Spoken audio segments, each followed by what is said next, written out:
Let's move on to day 3 then. We've already touched upon this one. The feature race here is the staying hurdle, the Grade 1 World Hurdle. And this race got a real boost this week with the news that Supermare Annie Power would be lining up in this. She did have engagements in both the Champion Hurdle and the Mares Hurdle. They were trying to decide where to run her. She'll now be taking her chances here against a 4-time winner of this race in Big Bucks. He missed last season through injury. He's back to try and regain his crown. And it's a brilliant matchup, Mick. Ruby Walsh he's had 38 Cheltenham Festival winners. He knows what it takes to win races around her. He also has won 4 World Hurdles on Big Bucks, so he knows what he's talking about.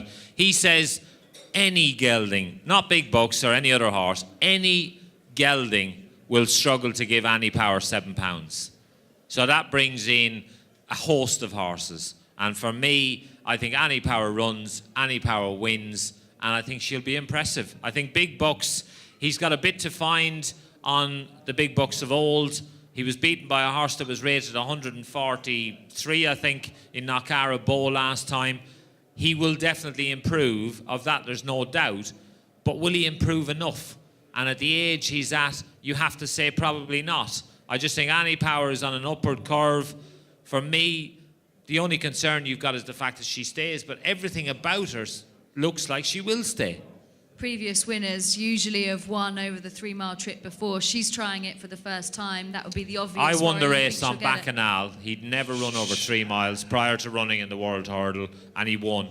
You've got to take it on trust. And any horse can win any race if they're better than the rest, regardless of whether they stay or not.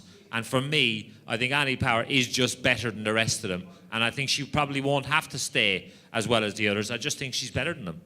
Annie Power v Big Bucks, where would you be going, Bill? Yeah, definitely in the Annie Power camp. I think from a trading point of view, lots of traders in the room, you might not have to find out whether she stays. So if you are going to back her, you can trade in and out of your position. I think she'll win. I think she is better. I think she's got the ideal man on board to get her home.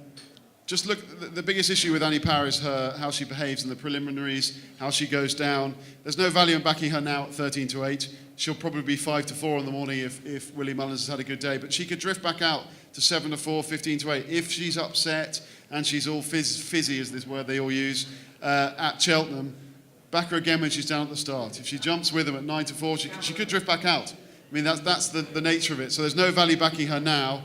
I think back her on the day when you've seen her go down there. I think she'll win, though. Annie Power v Big Bucks, Tom. Of course, there are other horses in there that could be in with a worthy chance. McCoy's on at Fisher's Cross. More of that's unbeaten in 4. Gina, can I tell you something? There's actually, people talk about Big Bucks, but he's one of 4 runners for Paul Nicholls in the race. And one way you can approach this is to stop and think to yourself, has there been money for any of Celestial Halo, Salubrious, or Zarkandar? And the answer is, each way at big prices, yes, all of them. And I would take a step back and maybe look at that in a slightly different way and think to myself, those closest to Big Bucks quite possibly are stopping and thinking, he isn't the horse of old. Maybe some of these others are going to be creeping into the frame at least at a big price. So I'm not sure that the ripples emanating from the Big Bucks camp are overwhelmingly confident, whereas everything I've seen, and I'm in Ireland a lot racing, from Annie Power, and I know she gets a bit fizzy in the prelims and everything else. However, everything I've seen suggests that A, she'll stay 3 miles standing on her head, and B, you've only got to go back to New Year's Day at Cheltenham in absolutely horrific conditions to see she's got loads of bottle. All right, that was only extended 2.5 miles, but she beat a very, very good horse who runs again, reopposes in Zarkandar, but she saw him off with ease. She did that very comfortably, so she definitely wasn't stopping. All right, it's another half a mile. And you can think of good horses who've tried it and failed dismally, like Oscar Whiskey, who got to 2 miles 6 swinging, and suddenly the petrol light was orange, and you thought to yourself, hang on, it didn't work. I think she will stay. I think she'll win. But like Bill says, don't even entertain the thought of backing her now. She can't get really shorter. It's a silly price, and you'll get slightly bigger in the ring on the day. Yeah, one thing I would add is that when racing bigs up these great matches, you know, this is going to be bigged up. Big Bucks v Annie Power, you know, the big match. Did it with Denman and Corto Star, Imperial Commander won. You know, those that follow the flat will remember Arazi and Rodrigo Triano. Big Truce beat those two. I've just got a feeling there's a horse here called Rule the World that's trained by Mouse Morris. Mouse Morris brought 3 horses over to the festival last year. They were all finished second. They all outran their prices. This horse, Rule the World, could be the dark horse in the race. Each way around, I think you'll probably get 10 to 1. May even drift. The money comes for the front 2.